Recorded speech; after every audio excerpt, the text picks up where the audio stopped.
Wrapping up my office half day so I can head to the drum shop. As you can see, Bill's not the only one with the instrument issues. I got snare drums everywhere, costumes everywhere, hand drums, new artwork from Wartooth. Almost done with the sheetrock work. Just need to do a quick little touch up here. I got a low spot around there. Just flatten it. I'll do that before I leave. Sand it tomorrow. Prime it Sunday. Probably ceilings Monday. Also managed to get my extension ladder hung up. That's a 40-foot ladder, so 20 feet condensed. I ended up going with 4 points. Had to block it out to get past the galvanized poles. Ladder hooks, bike lock to keep it secure and from, you know, jumping off in high wind. It's pretty good. All right, we got some shipping happening. Steve Weiss drums going out. Bill was doing some machining on a pipe for the roller room. He's also building this cello sound projection type podium. I'm gonna start sanding these quick, get another coat of poly. Goal for the weekend is to have this rope set done and dusted. These are gonna get another sand back and spray. Their hoops, gonna get a clear coat.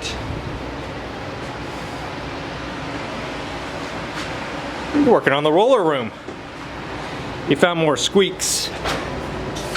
So we're trying to swap out the wooden dowel with black iron with a tight enough fit that the pillow blocks are doing all the work. He looks deep in thought, so we'll get back to him.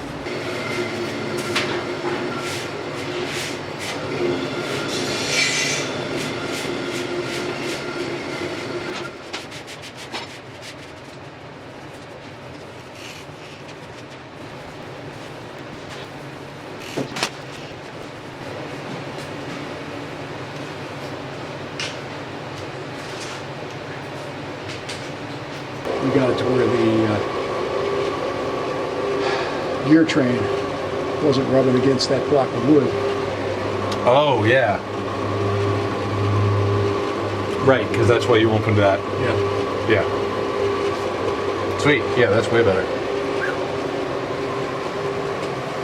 Okay. That's slick. Yeah, that's awesome. Things you can do when you have the tools. Yeah, right? And this one, it's still It's not hurt, but it's way happier than it was before. Yeah. That's better. That's amazing. Yeah, I think this is the move. Whether we use black pipe or Yeah, conduit or something.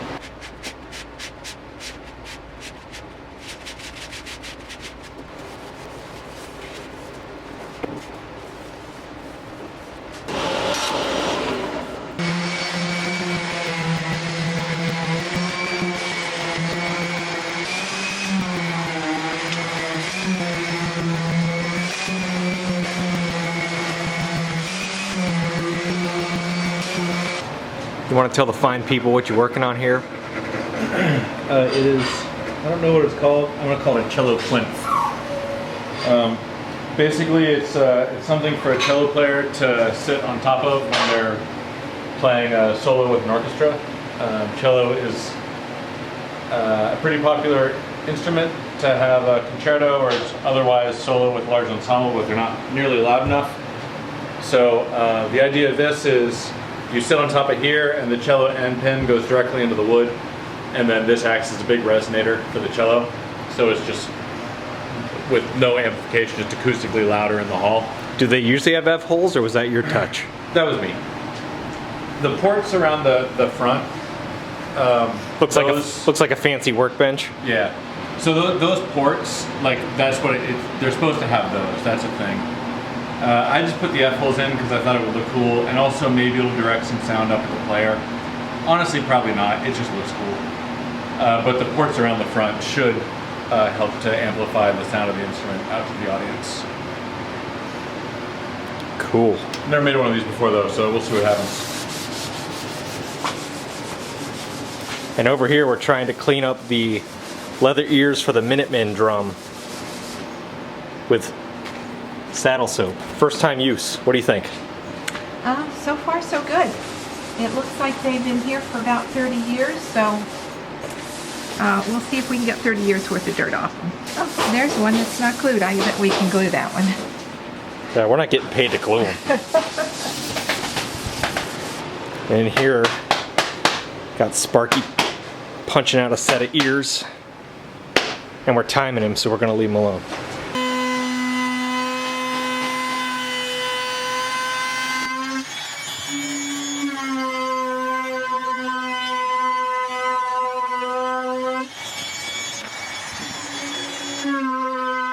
It's working. I can feel it.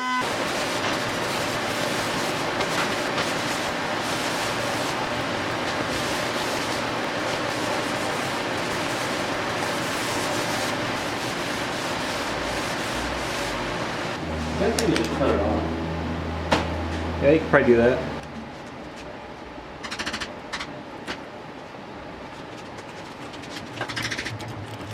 Yep. I'm just bending it around there. Nice. Dag nabbit. There we go. Come on. Come on. There you go.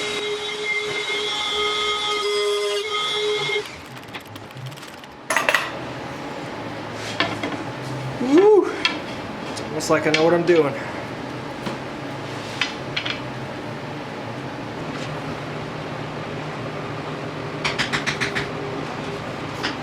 Spraying. Spraying. Sooner or later, the labor board's going to catch up with you. You're going to be in trouble.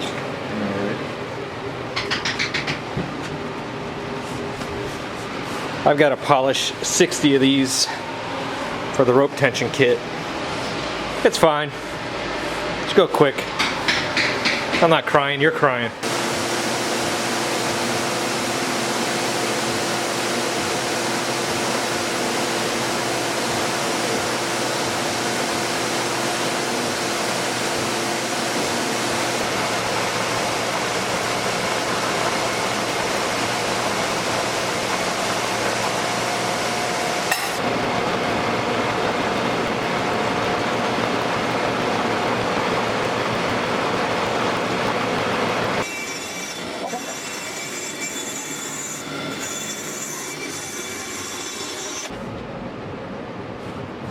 It's always the way. Yeah.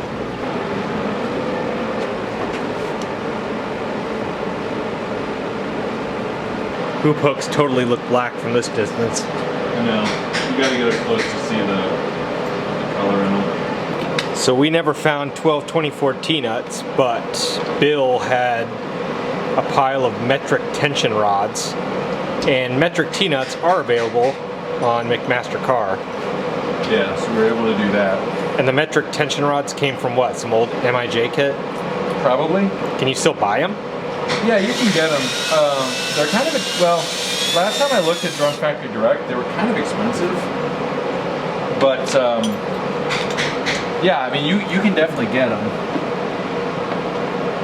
I just kind of have a bin full of them that I took off of old stuff along the line, you know, like stuff that was in for repair or whatever. Wonder if anyone sells tension rod blanks. Oh. Yeah, because if we didn't have to machine that head, just making tension rods would be no sweat. Yeah, just throw them on the lathe and figure out how to use the threader. Yeah.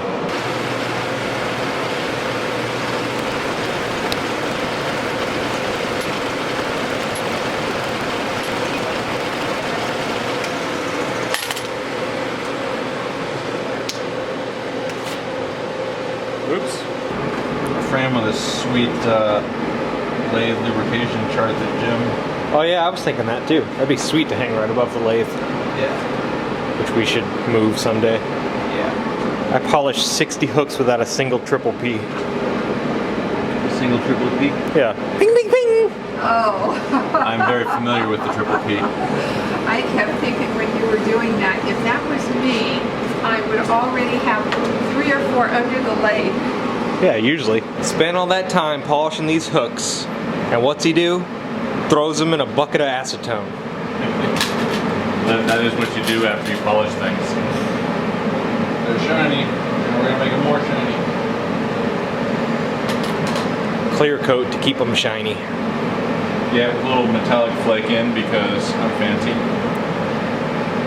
That is fancy. Yep. Are those Christmas ornament hooks? Yeah. Nice. Yeah, they work pretty well. Maybe you should just decorate the Christmas tree in drum hardware. Yeah, my wife would love that.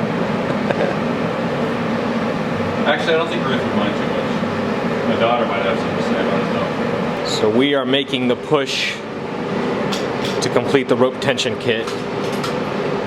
Hoops are all polyed. I smoothed them out with the brown paper trick. We got to pick out our ears. He's getting the rope. What else we got? Oh, gut snare. Gut for the snare. Actually, this is just getting like normal drum set snare wires. Oh, rad. Yeah, this one's easy. Well, that aspect of it is easy anyway. Alright, I'm out of hooks, I got 4 more. I think I need to You're out find of a way hooks? to squeeze them in here. There's hooks right there. Well, no, I'm out of room with the spacing that I have chosen. I think I'm going to make an exception. So I don't have to do another batch for just 4. It wastes powder when you do that anyway, 'cause it's like, Oh, yeah. you know, every time you shoot powder, it's like, You could fit them in there. yeah. Spit on it, it'll fit. Ah, that escalated quickly. Bill took a side mission to drill out the inlaid hoops.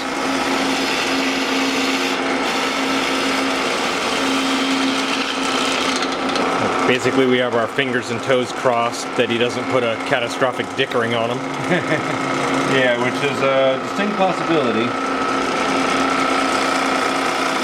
This is the second time I've done this, and I can't remember how I did it last time.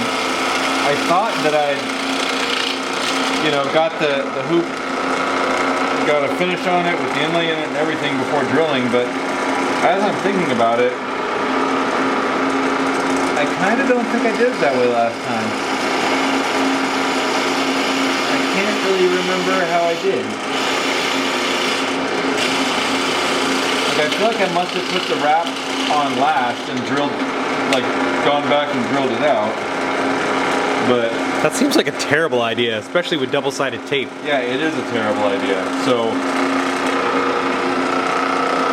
but I don't remember ever drilling a drum or drilling a hoop that had a finish on it where I couldn't sand the back of it after I drilled it. Or maybe I just, you know, did whatever repairs the finish needed and then did touch-up finishing on it. Now, I used to be able to ignore it, but now I'm hearing every squeak the roller room makes. We're working on it. It's weird to me when I'm, like, days when I'm just here working all day and those things are running. It starts to sound like words. And it'll sound like a word just over and over and over for a while until all of a sudden I notice it sounds like a different word to me. Are you sure you're not hearing disembodied voices? If so, they don't know many words. Here's a little fun game. Who do you think owns more drum sets, Bill or I? I'll give you a couple seconds. I'm not sure, actually. The answer is it depends. Yeah. If we're counting every single drum set, then Bill. If we're counting just the drum sets that you consider to be in your personal collection, me. Than you, yeah. So in your personal collection, I count the MIJ kit, Yeah. That's the only one that's like really mine. the Ward 8s, Yeah. Calderwood kit, and the Animal kit. Yeah. And then things I'm not counting The Radio Rogers. King, the Rogers, Yeah. whatever's in the loft. But you have the DW and that white Mapex and the giant Tama, right? And the V drums. Yeah, the V drums. And then not in production is the shell pack that's still in my closet. Oh yeah, that drum set that you were gonna build like 9 years ago. And I can't decide what to make it. Because I was gonna leave the DW at home and not Road Warrior it. But for a while I was gigging the Abbey kit. Yeah. But that shell pack, so initially I had tried to order wrap from that company that I will not name. And Yes. Oof. and they only sent the wrap for the bass drum. Because I was trying to get diamond plate for the bass drum and then flames for the toms and the snare. He didn't send any of the flames, Like realistic flames though, not stylized. realistic flames. And the diamond plate was so scaled up and granulated, it looked ridiculous. Yeah, like the resolution was so low and crappy, it looked terrible. So then I reached out, remember I reached out to the guy that was doing the Oh, flame yeah. airbrush for Monster Garage and actually talked to him. And he wanted to do it, but his price was 10 grand plus all the shipping, which his work is worth it. Which is actually reasonable, but Yeah, it's I just also not in my budget. It wasn't in my budget at the time, and now I just can't justify it. Also, I bought an airbrush like 3 years ago to learn how to airbrush, and it's still in the saran wrap. I have it all. That's how things go at my house. Who's the first guy that figured this out? The Native American drums aren't like this. no. I mean, some of the lacing patterns on their drums are similar, but they're not. You can't change it. It's just one and done. Different cultures have kind of different ways to do this. Like, you know, tabla have those like little short sections of dowel that they move up and down to add tension, you know, in between the lacing. And like, you know, I've seen African drums that have different kind of, you know, things to apply pressure to the lacing. But this specific method of tuning, to the best of my knowledge, is a European thing. Yeah. And did some dude just eureka come up with it, or did he see a tribal drum and improve on it? It's hard to say. So much stuff, like most percussion stuff, came from, like in Western classical music, came from Turkey, or like a lot of stuff came from the Crusades, like going way back. Like even the violin is descendant of, I think, the rebec, which was an instrument that came back from the Crusades. But like,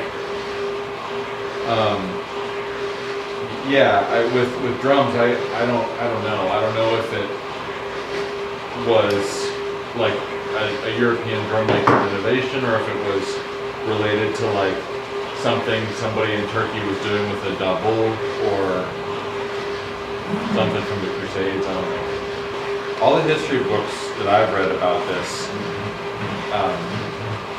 say that there's not like, you can't really pin a date on when this innovation became popular. It's just like at some point it just kind of gradually started to be a thing.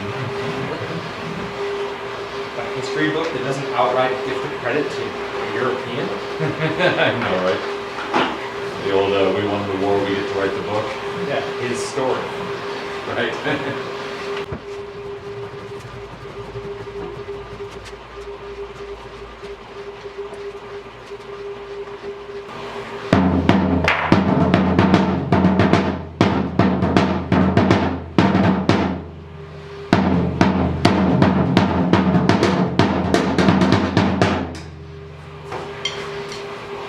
Cool. One done. One down. We didn't get the kit completed, ran out of time. That was a very aggressive goal, admittedly. So tomorrow Jim's coming, and Bill and him would be going over all this mess. Yeah, trying to organize all the rest of these lathe tools and all this stuff that came with the lathe that I haven't gone through yet. And So while he's doing that, I can rope up the snare, rope up the bass. We'll be able to get rid of that pearl marching. That should come off the board tomorrow. yeah, hopefully. I can put more time into that Minuteman repair. The other 3 rope drums need to cure out before we can wet sand polish. Other stuff here is waiting on actual shell stock to show up. So it was a solid day. Yeah. And oh, speaking of my sweet giant Tama drum kit, I talked to Bonnie Yeah. on Instagram. She is a woodworker, DIYer. She does repair and restoration of drums too. Yeah. I don't know if she finds them and then flips them or if people bring them to her. I'm not sure. But she also collects hordes Tama drum kits. Like a buttload. She probably has more drum kits than you and I combined. Wow. I think. Unless she's flipping those too. You have to let me know, Bonnie. But I told her that I was a fanboy too and had a sweet Tama coat. I don't think she believed that I had the Tama coat, but I do. Oh, do you ever? And it was airbrushed. And it still fits 30 years later. That thing is so rad. So, yeah. What you got, Bonnie?